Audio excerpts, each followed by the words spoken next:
personality to be cruel.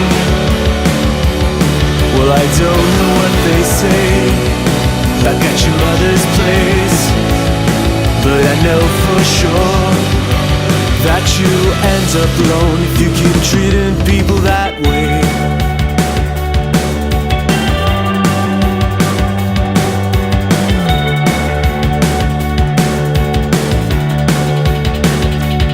So she felt she had all eyes on her, laughing at that silly girl.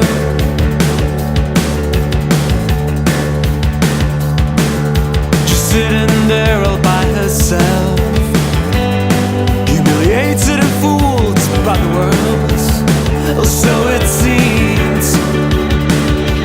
She gone and dyed her hair and bought a dress for this special occasion. Things you do to impress. You're a betrayer of trust for not showing up. Yes, you are.